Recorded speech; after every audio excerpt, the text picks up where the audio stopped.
It's another beautiful day here in Lake Tahoe on July 24th, 2024. Today, another great guest joins me, Matt Nordby, the former president of Playboy Enterprises and the current managing partner at Flume Ventures. Matt started his career at Sun Microsystems, as many great entrepreneurs do, and he succeeded as a young sales executive before he transitioned out of Sun to work for an analytics software company called Greenplum. Greenplum was acquired just 2 years later by Dell EMC, and then he made a pretty big career shift. He was recruited by Hugh Hefner to work for Playboy and turn their business around, which he did in his role as president. He completely overhauled their licensing business, bringing Playboy to over $1.5 billion in revenue per year. He then started working at Lion Capital, a London-based private equity firm, before he started Flume Ventures, a Nevada-based venture capital firm, where he now works full-time as managing partner. Matt, welcome to Tahoe Minds. Thanks, Nick. Appreciate you having me.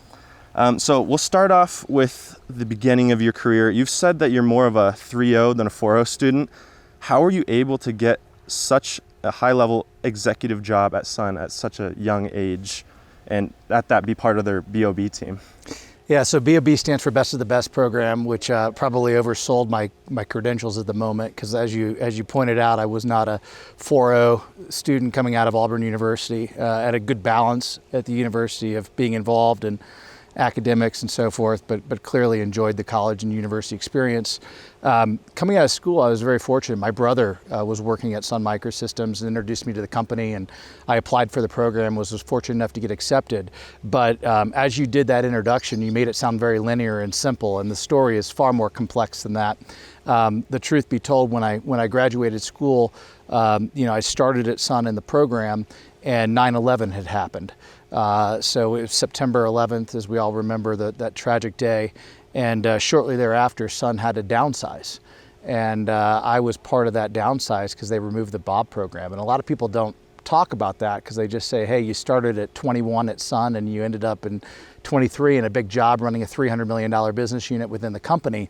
The reality was a lot happened in between that. So I'd been let go of Sun, and I was living in Chicago, didn't know anybody there, just gotten started in my career, and ended up being hired back as a consultant for the organization, and was quickly able to reallocate myself into putting my time into launching what was called their volume channel with a company called CDW, and then was quickly able to be hired back into Sun, where I was able to earn some top ranks, to run the sales ranks, and then got promoted. And as our friend Scott McNealy says, I said, why did you promote me at such a young age? He said, I wasn't sure I had many options at that point. So that's the way Scott gives compliments, as you well know. Yes. And do you think Scott, do you think that investment of promoting you paid off pretty well for Scott? Did you do pretty well at that I'd like position? to think so. Yeah, we had a great run, and Sun was an impressive culture. I modeled a lot of what happened after Sun in my career, after what I learned from Scott and his team. When you look at Silicon Valley, in addition to all the great technology like Java and NFS and Solaris and some of the great technologies that came out of there, the people that came out of Silicon Valley and the impacted Silicon Valley, a lot of that lineage traced back to Sun. And so I tried to be a sponge and learn from everybody. And I still, at 44, I still live my life by trying to learn from everybody I can. Yeah.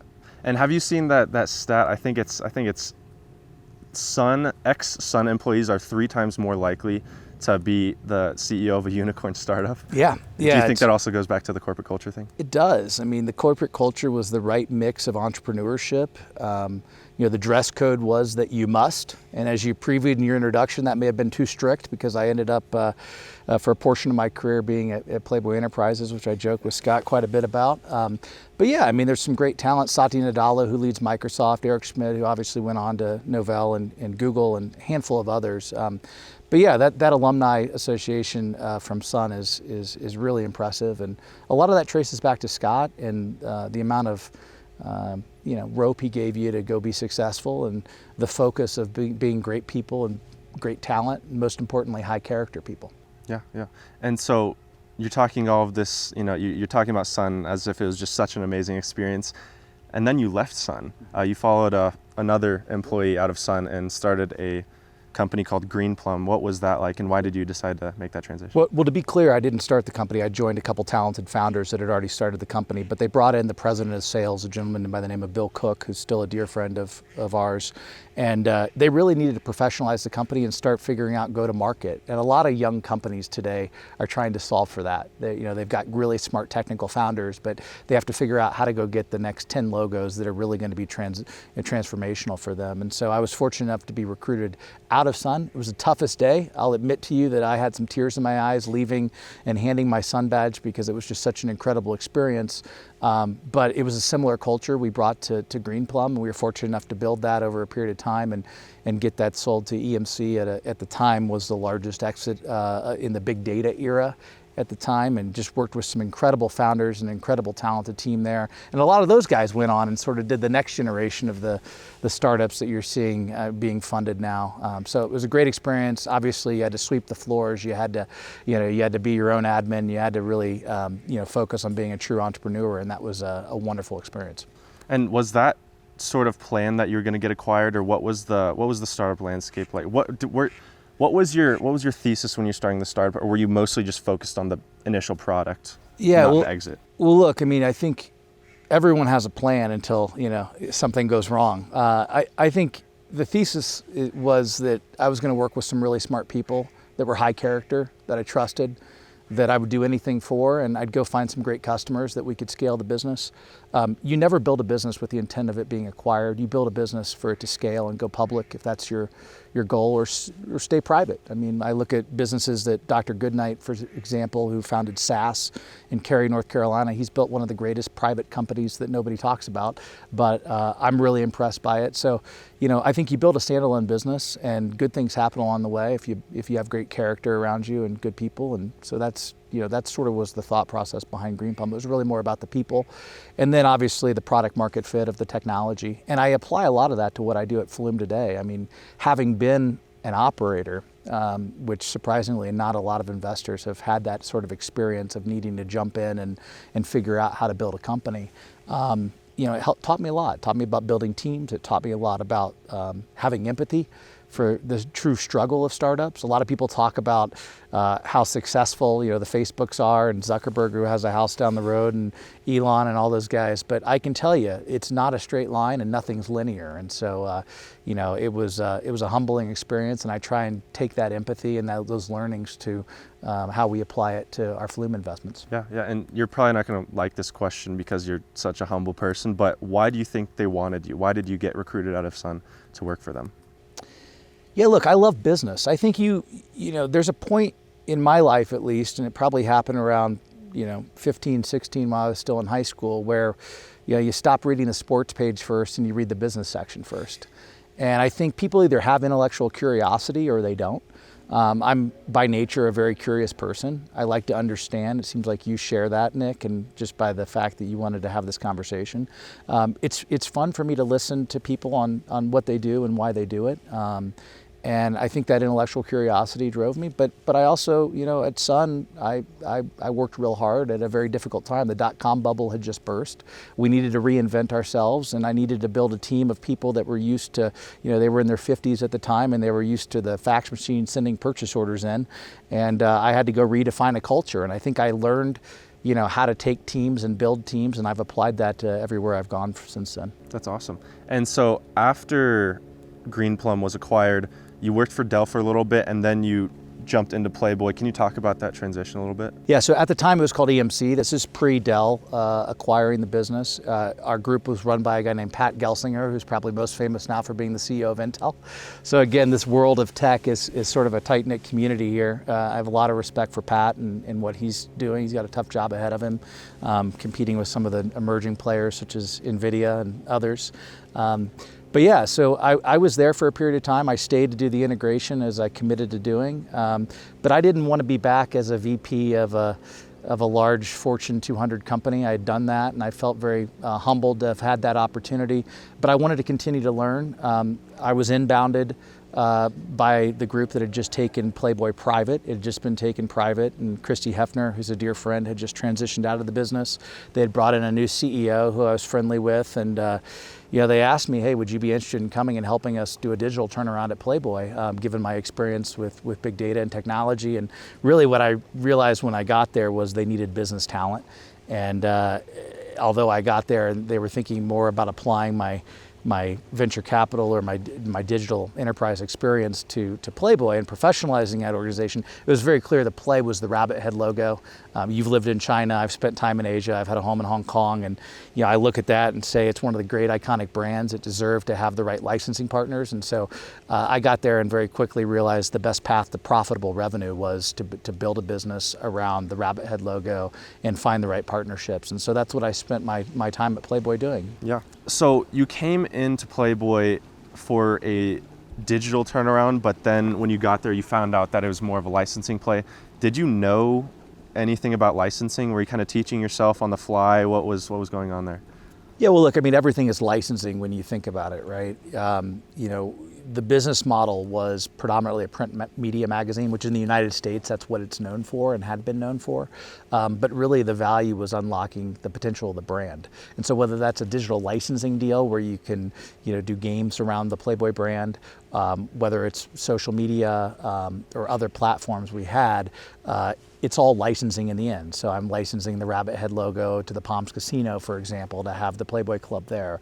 Or, at the time we had done a deal with Sheldon Adelson in Macau, who was alive and running the Sands Group at the time. And so that's all licensing. So it was business in my mind, but I guess since you asked the question so pointedly, yeah, I would say there was a lot of learnings along the way, and I had a great team around me and built a great team and had a good partner who was the CEO, a gentleman by the name of Scott Flanders, who's still a dear friend today. And, again, it sort of goes back to having great people around you, and that was really what I was fortunate to have. Yeah, so kind of going off of that, what do you think were the biggest things that you took from the previous two experiences and applied it to Playboy? What were the big takeaways from those experiences?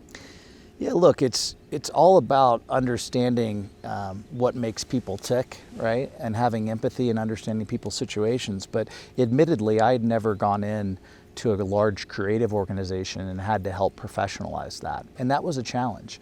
But I guess if you were looking for similarities or parallels there, it's no different than taking an engineer who's very excited about a product and helping that engineer understand how that product applies to business outcomes. And so in a way, I viewed the creatives at Playboy as super talented, very intelligent, very similar to the engineers in the technology world that were really great at what they did, but maybe sometimes needed business talent around them to help them understand how it created customer impact and how it created revenue and how it really built a business. So Scott McNealy, you look up to him a lot, and he also looks up to you a lot, even if you don't know it. He said that one of your biggest strengths was your networking ability, really knowing people. You meet them, you know their names, you know about them, you know everything about them. Do you think that was also a big part of your success at Playboy? Well, it's nice to hear that Scott says nice things about me, given we've known each other almost 25 years. He also said you have a nasty slice. So. Oh, great. Yeah. Well, the good news is that if my golf game ever gets good, everybody should be worried because I'm not spending a lot of time on the golf course. I'm being very focused on trying to help founders be successful. I always look at really great golfers and have to raise my eyebrow unless you're Maverick McNealy or Annika Sorensson. You're not supposed to be great golfers if you're trying to run a business and build businesses. So that's the excuse I use. No, it's great to hear that Scott says those things about me. He's somebody I've looked up to for a long time. I didn't come from a lineage of business. My dad was a music teacher. My mom was a nurse. I came from very humble beginnings. And for me, it was really incredible to see somebody like Scott leading an organization. At the time, it was a 48,000 person organization, to take time for somebody like me to go on sales calls. And I was sort of naive enough at the time not to know that you weren't supposed to call the CEO to go on sales calls. But I was also naive enough to know that the CIO of Abbott Laboratories or United Airlines may not want to talk to a salesperson. So that's how I really built my reputation, is going and setting up high-level meetings and building relationships. To your point of his compliment of me in networking, it's very flattering to hear that. I don't really view it as networking. I view it as authentic relationships. I have very little time for superficial relationships. I have very little time socially. Some people would describe me as introverted, which surprises a lot of folks. But I really only have time for authentic relationships and meaningful relationships. And I like to be a good judge of character. I would say as far as strong suits, that's something I very pride myself on is spending time with people who are high character, who care about others, and the result of that will be great business outcomes if you find the right people and you align the right principles around how to go to market. Yeah, and was that pretty easy to apply to Playboy? Were there a lot of authentic relationships there, or was it more superficial and you had to change yourself a little bit? You know, it's interesting. At Playboy, there were a lot of surprises because you would imagine the kind of people that would be drawn to the industry. It was new for me. So yeah, I mean, there were learnings along the way of people you could trust and other people that maybe didn't have the same moral compass that you had. But again, I always say I exited the moral judgment business when I did that, not because of any character discussions. It was really more around the fact that you had to be empathetic to people and their situations and realize people in different cultures view things differently. Yeah. And yeah, so speaking of different cultures, why were you spending so much time in Asia and China specifically? What market opportunities were presenting themselves there that maybe the US or kind of the rest of the world didn't have? Yeah, I guess it goes back to what you had mentioned, Scott had said earlier about some of my skill sets, and that was don't underestimate the power of showing up. You know, when you go to a boardroom in the US, you typically get two types of people. You get people that spend time in the Hamptons and sit in the New York City boardrooms, or you get people that spend time in Beverly Hills, and that's the world that they know. It's really hard to go to Asia and go to cities like Guangzhou or Daguan or Hangzhou. And that's really where the brand had permission to thrive, right? If you think about Western brands, we were a remnant of the Vietnam War. And so the idea of Playboy represented Americana. I was exporting Americana in China. And so the idea there was pretty simple. And so I got on a plane, and instead of going to the Mandarin Oriental in Hong Kong, I spent a lot of time focused on getting into where our customers were. And that was in tier 2 and tier 3 cities. And so understanding the customer, understanding that buying a Playboy briefcase or a Playboy belt or a Playboy suit, which in America people say, well, who would own a Playboy suit? It was one of the most popular brands, second largest licensed brand we had built it to outside of the NBA at the time. It was really a moment of arrival for people. And so, I always viewed it as you have to go where your customers are, and you have to show up where your partners are and make sure that you empower them to be successful. And so for me, it was a bit second nature. I don't want to oversimplify it, but I didn't expect people to come to me. I realized we'd have to roll up our sleeves and go find where the customers were and be able to scale the business there. So we built over 3,000 stores in mainland China, mostly in tier 2 and tier 3 cities, which, as you know, having spent time in Shanghai, there's a lot of Western brands that now have permission to be in China. We've been there the longest, so obviously you're defending your turf there, but the brand's still very successful in tier 2 and tier 3 cities in China, which still have enormous populations. That would be analogous to cities like Dallas or Atlanta or Orlando in the United States. Yeah. And it's funny, a lot of people, we have this view of China here in the US, and we kind of think it applies for Chinese citizens to America, but Chinese citizens love America. They love Americana, and so that idea of selling Americana is very interesting. Did you kind of just come up with that? How did you know that was going to be a big market?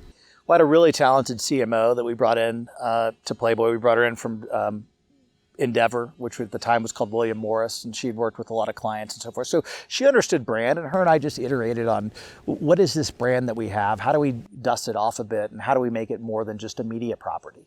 Media was really a marketing arm for the consumer licensing business. And so, my first board meeting, my big idea was let's terminate most of our licenses. And they referred to me as the chief revenue suppressor in my first board meeting, because I walked in and said, look, if you're going to build something great, we have to define what we're not. And so, the mud flaps and the air fresheners and everything you'd throw at Playboy, it was not, you either wanted to be in the souvenir business or you wanted to build a lifestyle brand. And those were two fundamentally different things. You couldn't have a foot in both of them.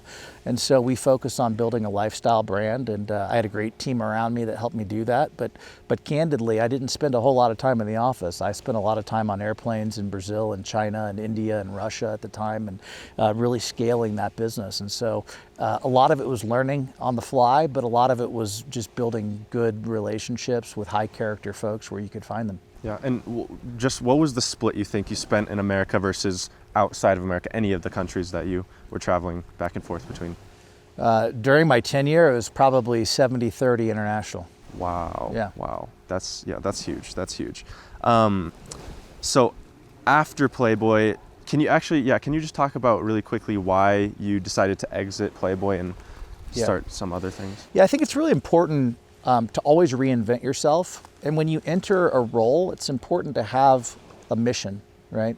I think goals are sometimes limiting, so I like to use the word mission versus goals, right? What are you there to do? What kind of impact do you want to have? What kind of output is expected? And then once you reach that, I think it really is natural for you to go and hand the torch and move on and leave it better than when you got there. And so I firmly believe that. I think much like politicians, I think CEOs should have term limits.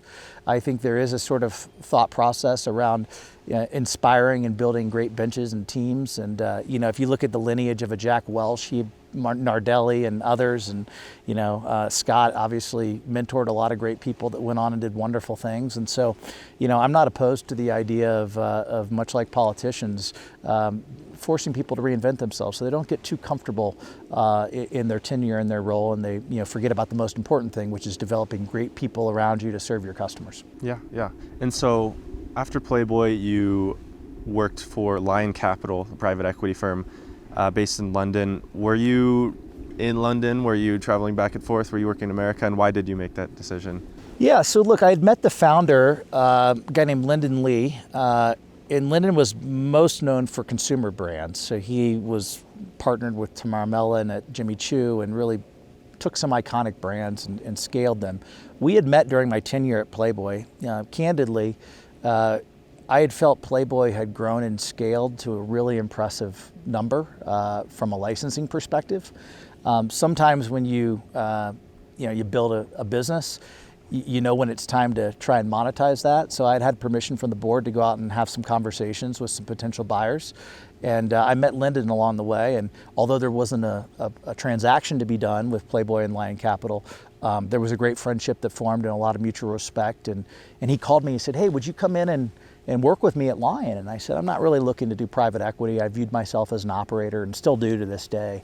And he said, "No, I'm really looking for somebody who can get within the portfolio companies and really help them professionalize the business and scale." And so I did that as an advisor. I never intended to be a partner at a private equity firm. That was not a life goal. I know that's a life goal for a lot of people that come out of MBA school and so forth. That was never a life goal. It was really to come in and help the portfolio, which I did that for a period of time. And Lyndon always knew that was something that was going to be temporary for me relative to just using that as to what's next. And I met some great people and had a network, as you pointed out, that Scott had mentioned to you, and I wanted to figure out how to put all this great talent together. And so that was the culmination of Flume Ventures, and how we got to Flume was, I had all these really great friendships and people that really could give back and help the next generation of founders, and I was seeing these great companies being built. And I was doing all the work anyway, as far as helping people more in a pro bono fashion of like, hey, can you give me a couple names to be my next CRO, or could you help advise as to, can you introduce me to this founder? I'd really like to invest capital behind him or her. And so having done that, I said, why don't we institutionalize this a bit and put together a network of operators, so people that have built businesses and run businesses. And so the thesis around Flume was really generated from that, and getting my training and learning, if you will, from my time in that private equity stint to really help prepare me now for taking all the operating experience, the technology of both a Fortune 200 company and not having a website, all the way building to a $400+ million exit, and what we did with Greenplum, to really scaling now, how do I go help that next generation of founders? So it was much a give back as it was an opportunity to go and monetize this great relationship we had with a lot of wonderful founders. I also saw this movement of founders outside of Silicon Valley being neglected, right? You're taught very linearly to go and be a Y Combinator founder, and there's some great things that have happened there. But there's other paths to do that, and there's other ways to build talent. And I think venture capital always talks about value add, but I've just not seen it. There are a couple of outliers to that, but mostly you get money, and then you get this pressure to have a markup. Not even an actual liquidity moment, but a markup. And so I think the venture game is fundamentally broken. And so what I wanted to do was create the right LP environment of bringing limited partners in that have built businesses, that had scaled businesses, that would also be willing to take a phone call from me when I invested in a new next generation company and say, hey, I just invested in an EDI commerce platform. I've got somebody who used to run Manhattan Associates as one of our investors. Wouldn't it make sense to put those together and help that next generation of founder learn from the former executives at Manhattan Associates? And so that's the type of relationships we've created at Flume, and it's also the LP base that we've created.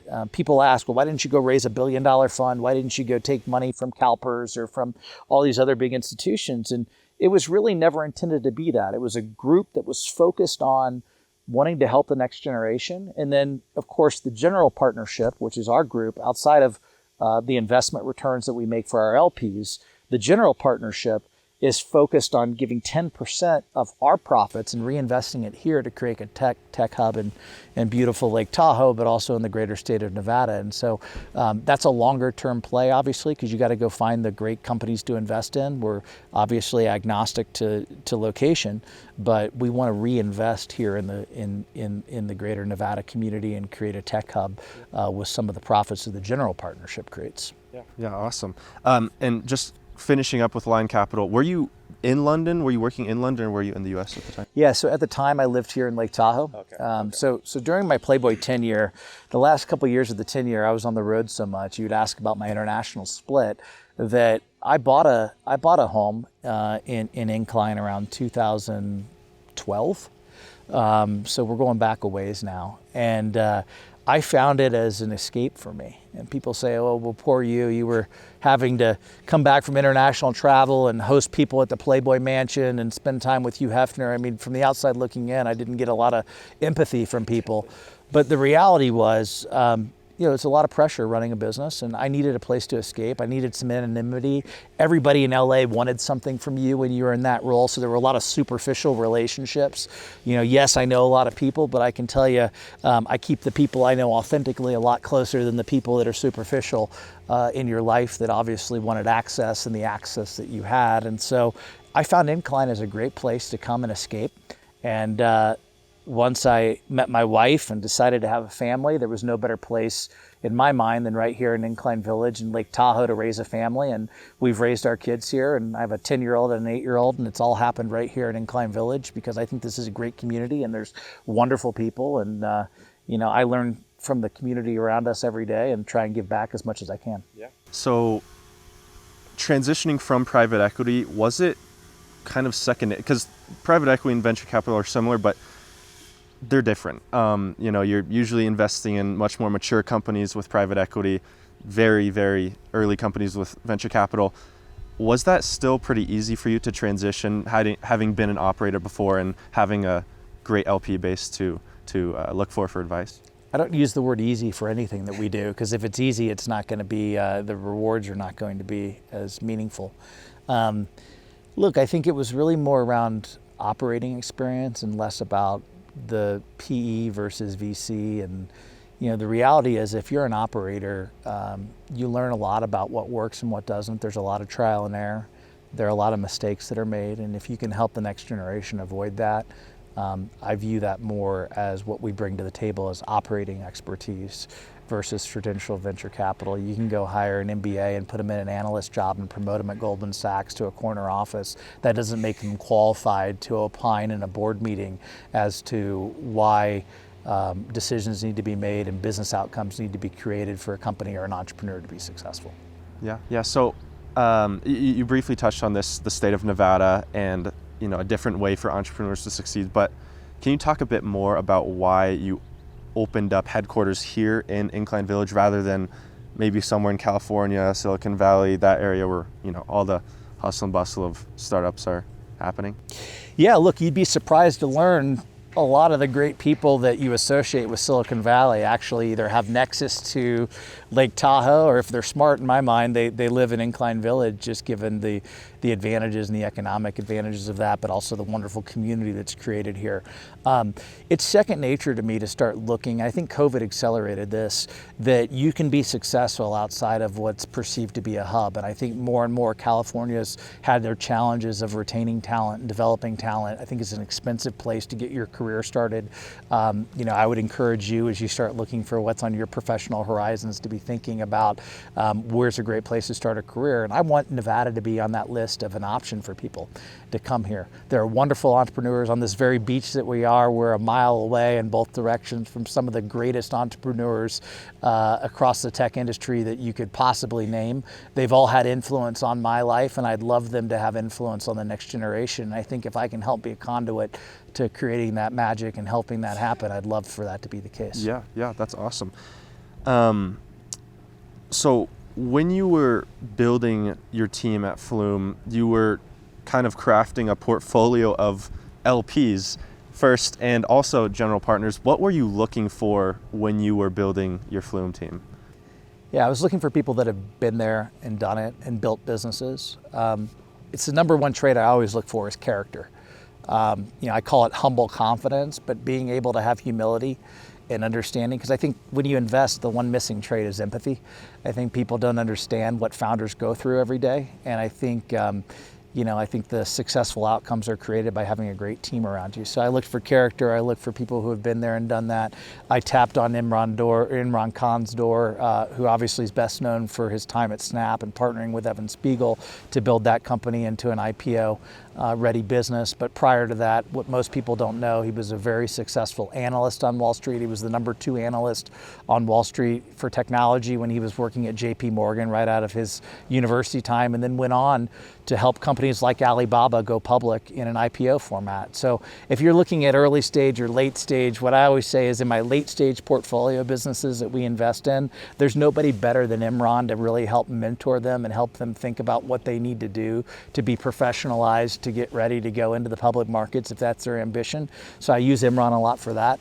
And I also use folks like Scott McNealy, who's a wonderful partner, who was there on day one in 1982 when they created the vision of the network is the computer, which he should have just called it cloud because, it was a great vision. And I think cloud is really what it manifests into today. It sounds pretty second nature, but Scott was way ahead of his time. But, partnering with folks like Vinod Khosla, Andy Bechtolsheim, Bill Joy, that's the dream team of co-founders. And those learnings, and he, talks about those days as if they were yesterday to these founders that we're meeting with, but also scaling and building a business, having over 240,000 employees come through Sun Microsystems. You learn a few things about building teams and talent and scaling that and empowering them.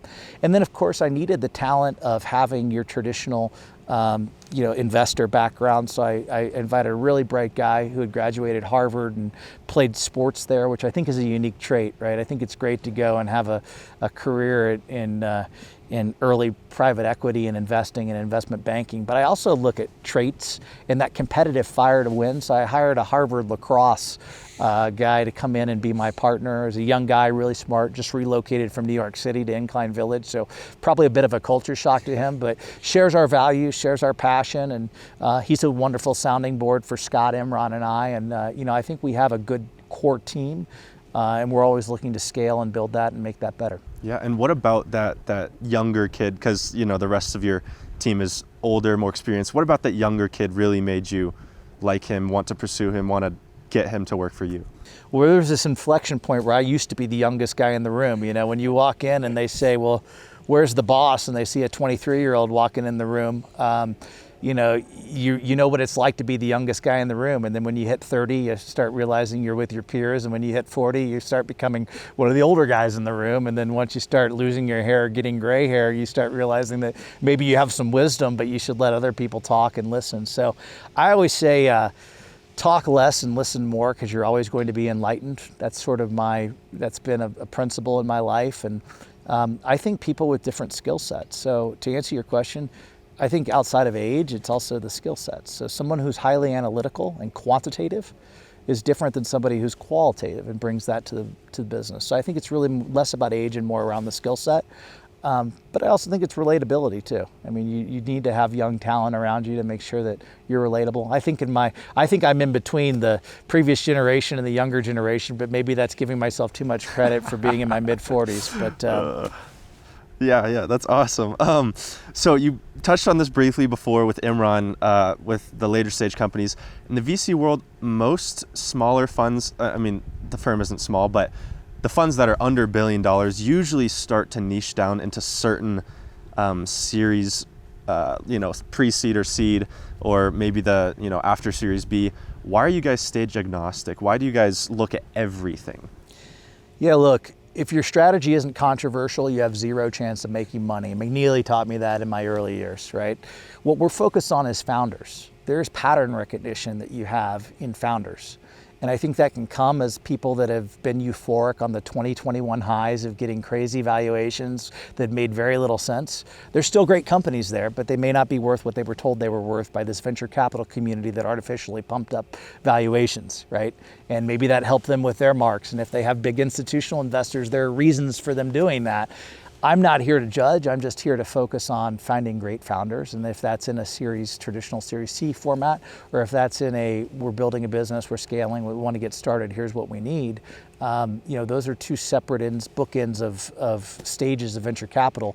In both areas, I think we've built a team that could be helpful and impactful and get great returns for our investment community, which is clearly priority 1, 2, and 3. Yeah. And do you think also the amount of deal flow that you get from having such interesting LPs helps you with that, not having to niche down because the deals kind of come to you already?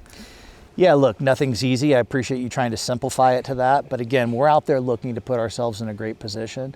But I always diligence the company as much as they're looking for venture capital. I look at them and say, what do you really need? What does the next 5 customers look like? Are there sell with relationships? Like, I'll give you a great example. Scott and I are close with the AT&T team, or Scott has had great relationships with Microsoft, or I've built a lot of great relationships over the years with the Dells of the world and others. Are there those relationships where by us bringing a portfolio company to them or a partnership to them, there's sell with relationships that begin to happen organically.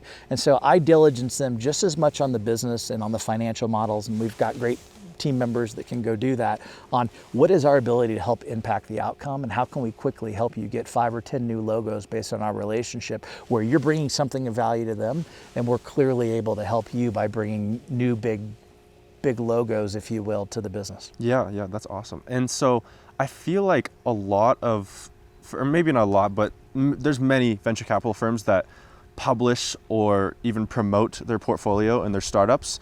Flume is much more on the DL. Is that a strategic move? Yeah, look, I'm not in it for the applause of the crowd. I'm in it for authentic relationships and great outcomes for our founders and our investors. I don't feel that broadcasting that is of value to the portfolio companies nor of our LPs. I always believe that when you do great work, you do it humbly and you do it confidently and you work with great people. And I'm not a big guy on trying to go out and have a megaphone of how great we are.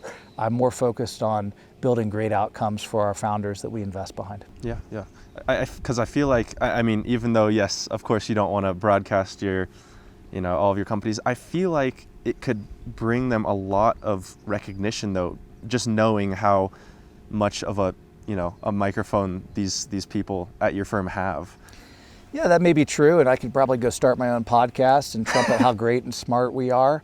But the reality is, wouldn't that be better if I made that founder an introduction to the CEO of AT&T or the CEO of Microsoft and actually created real business value? Yeah. There's a difference between the two, Nick, and I think a lot of times younger generations are focused on, who's got the hottest podcast out there in venture capital, or who's got the coolest swag or merchandise for their company, or name dropping all these big companies that have invested in businesses, so therefore it must be a great business. The best thing I could do for a founder and the best thing I could do for one of our partner companies, I don't even like calling portfolio companies, they're really partnerships that you form every day, is make great introductions that could cause business outcomes to happen. Because if that happens repeatedly, value is going to be created along the way. I always tell founders that we invest in, we shouldn't be celebrating financing rounds as much as we do in Silicon Valley. Yes, it's a validation that the business is making progress, but if you do things right, you shouldn't be perpetually raising money. The best money you can raise is from a purchase order from a customer that wants to do business with you. And nobody in venture talks about that. That's not sexy to talk about. That's not something that's impactful to go talk about. But the reality is the best kind of capital for a company that we invest in is capital that comes in the form of a purchase order, validating the technology that they've built, validating the value that they've created. And by the way, that capital is non-dilutive. Nobody talks to the founder about that, because oftentimes venture capitalists are just wanting to get to that next mark. And for me, I'd much rather get to that next customer, that next purchase order, that next non-dilutive capital in the form of validation in the best form, which is a purchase order from a customer. And it's just a different philosophy. And it may make me less in the press cycles, and it may make our Flume brand not as big of a megaphone as some of the things you're seeing in Silicon Valley. But I'm not in it for self-congratulations. I'm in it to make meaningful impact for our investment community that we strategically built of 100% operators, and I'm in it for our founders that we invest behind to have authentic relationships with companies that could cause business to happen. Yeah, yeah. And do you discourage these founders that you invest in and partner with to raise more money, or is that kind of just a broader goal for them? Every situation is different, but again, the best capital you raise is from your customer base. The best capital you can raise is non-dilutive capital that comes in the form of validation. The best validation of all is that you've built something of value that somebody on the other side of the table is willing to pay for. Yeah. And again, we don't talk about that a whole lot because it's not as sexy as saying, I just got X, Y, and Z blue chip venture capital firm to say I'm worth $1 billion with no revenue.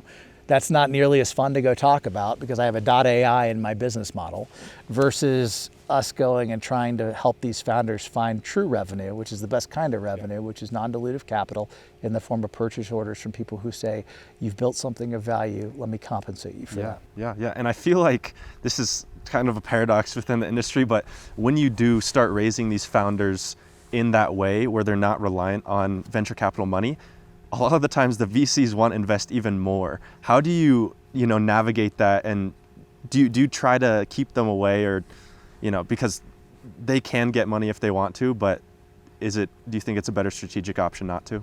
Look, everybody's different. Everybody's in a different situation. Everybody has different priorities. Every partner that we invest in and every founder that we invest in, I think, look at this differently. So there's not a one size fits all. But I always encourage businesses, and the health of the business, in my perspective, is not perpetually raising capital. It's really focused on how can you go raise awareness in a customer base that's willing to pull $1 out of their pocket and put it into yours as a result of the value and the innovation that you've created. And I just think in this world where we've glorified venture and we've glorified these crazy raises that have ridiculous multiples that make no sense, I think in that day and age, I think getting back to the basics of building and creating value is really important. I mean, people don't talk about it, but Sun Microsystems was profitable within months of their founding. And the capital that they raised outside of getting started initially with John Doerr and that team was from Kodak and was from AT&T. And those were investments that were strategic in nature, where there were sell-with partnerships, there was co-creation of Unix and refining what would eventually become Solaris with AT&T and others. And people don't talk enough about that. Those are the kind of partnerships you want. That's the kind of capital you want because it's mutually beneficial and it has alignment of interest. It's not capital to fictitiously tell you you're worth a value that you may not be worthy of at that moment. So look, I realize there's a lot in between what Sun did when they got started and how fortunate that team was to go and scale and the hard work that was built into that versus what happens today. But I think there's a lot of learnings that somehow we dismissed in the glorification of venture capital and marks on businesses and so forth. Yeah, that makes sense. All of this that you've been talking about, was this kind of your pitch to the LPs when you were raising your fund? I didn't go out and pitch. Okay. I had authentic conversations with people that I considered friends, people that I admired, people that I considered as mentors, people that shared similar values. And as I outlined what I wanted to go do in partnership with Scott, in partnership with Imran, and later on bringing in Colin, I think it made a lot of sense to people that had a shared value system with us, in that we wanted to go build something of significance, of scale. We wanted to bring founders in our portfolio, if you will, that had shared values. It's crazy out there these days as far as what people are motivated by, and I wanted to find people that were authentic. I know they exist in Silicon Valley because they've been reaching out to me for all these years, even prior to me coming into what you call venture capital.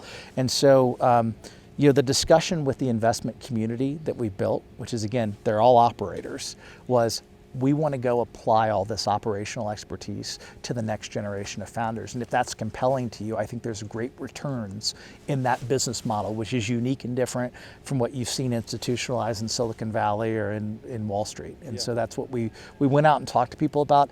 I didn't broadcast the fund raise or the fund. You'll notice we were very quiet about that. There were some leaks, which naturally do happen when you have blue chip big names around you.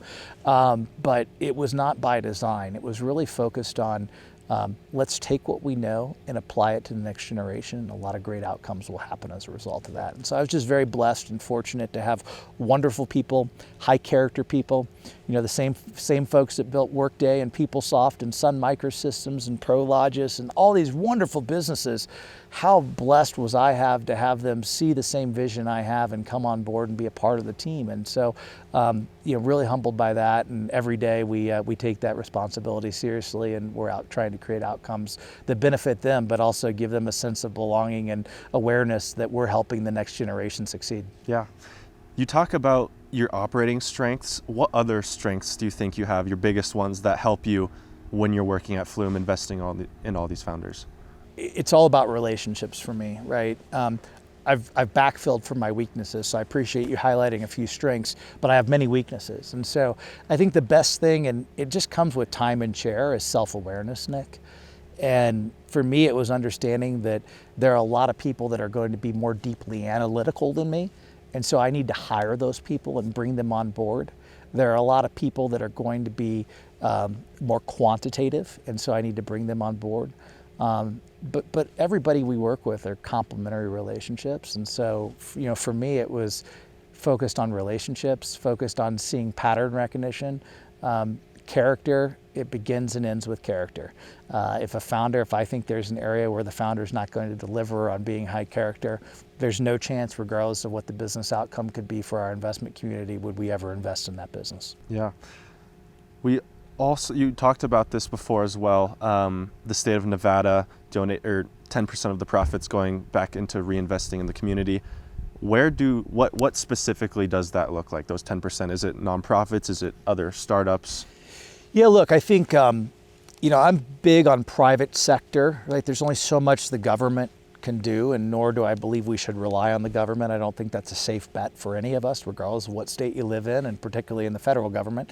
But I do think there's a lot of innovation that can happen and has happened in Nevada. And so if we can be an accelerant to that by creating things like you know, innovation labs where we can help people. I've got Brian Sandoval, who's the president of the University of Nevada, Reno, our former two-term governor here in the state of Nevada. He's going to come and meet with our founders on Sunday. And so we've got a good setup here where we've got wonderful people that are aligned to the mission, that really want to help create. When you graduate from a STEM learning program at the University of Nevada, you don't have to go to Silicon Valley, you don't have to go to Austin. We've got a wonderful innovation hub that we will build and scale here, and that will feed into great economic outcomes, and that will feed into great companies being birthed right here in the state of Nevada. But again, that's down the road once we create great outcomes through the investments, and we're not focused on investing in Nevada businesses for the sake of Nevada. We're focused on investing in a broader mandate of the top decile companies we can invest in, the top founders we can invest in, to create outcomes that will generate that profit for the GP so that we can reinvest that responsibly in the state and create wonderful opportunities for the next generation here in Nevada. Yeah, what are some other examples of that profit, that 10% going into something specific in Nevada? Yeah, so look, I think a lot of it's going to be around training, you know, taking people and giving them real job skills. There's a case to be made outside of STEM learning that there are people as young as middle and high school ages that should be learning how to code. They should be learning, you know, Python and SQL and Java and all these great technologies. We should help enable that. We should be investing in that, and we should be building and scaling that. We should help incubate companies here in the state of Nevada. So it's not all altruistic. I think there's a really big responsibility on the private sector to come in and really augment some of the government policies. Obviously, this is a pro-business state, but it would be wonderful to help, you know, with the advent of the Gigafactory down the road here with Tesla and Switch down in Vegas, to really take that network computing talent and really bolster that here in the state. And so that's specifically some of our goals with the profits that we'd be making for the general partnership. Yeah. So you have lived here full time since 2012. You've kind of talked about the career stuff, how living in Tahoe and this area has helped you with your career. What about the personal part? What about Tahoe has made you stay? Yeah, well, of the investment base that we have in Flume, about 90% of it is right here in the state of Nevada. And so as you get older, and if you have a narrower circle of friends, if you will, you do that because these people mean something to you, and you want to invest. Scott used to say, put the wood behind one arrow, right? Put all the wood behind one arrow. And I sort of live by that. And so the answer to your question is, these people are personal. I have a personal responsibility to them because they're friends. But I also found that people in this community have a shared value system. They very much care about their kids' education. They very much care about the future. But they also like the anonymity of living in Incline Village. And I enjoyed that too. In a high profile role in Los Angeles, I was attracted to Incline to create some anonymity here and to really find authentic relationships. And I think that's what that community has really fostered and what this community has fostered. And obviously some lifelong friends have been made here. And I try and give back to every possible person that asks me for help in Incline Village. And I'm sitting here with you today because you're an Incline person and you're a product of the education system here. And I'd love to find ways to continue to give back over the next, however many years left I have on the planet. Yeah, that's awesome. So I'm sure I could talk to you a lot longer, but we'll wrap up here. And we'll wrap up by asking the same question I ask everybody at the end of the podcast. If you could go back in time and give your 20-year-old self one piece of advice, what would it be and why? Well, I think it's not business related, and unfortunately you're not going to get a word of wisdom from me on that. I think people in their 20s overlook the most important thing you could do in life, and that is to marry well. It's the best decision you'll make in your life, or it will cause problems for you longer term. And I think people overlook that. And I'm sorry that's not the answer you're probably looking for. We want different pieces of advice out of everybody. but people miss that. There's no better decision you'll make in life than who you marry. You come home at night, you'll share every celebration with them, you'll share every challenge with them. And if you have a great partner in life, that's important. I feel like I've nailed that. But the reality is, if somebody would have told me that succinctly at 20, I would have valued it, because it would definitely have continued and really fostered what I view as the most important thing, is creating a great home life, creating a great role model for your kids and that future generation. And so for me, marrying well is my advice. And I would continue to hone on that, because that creates a lot of excitement and a lot of fun. And you share your highs and you share your lows with your partner. So make sure that person's something you love and care about. That's awesome. Thank you so much. That was great. If you guys are watching on YouTube, please make sure to like and subscribe. Apple Podcasts and Spotify, also make sure to follow, leave a rating, and please share this episode with one or two people who you think will be super interested in Matt's pretty incredible career. And I will see you guys in the next episode.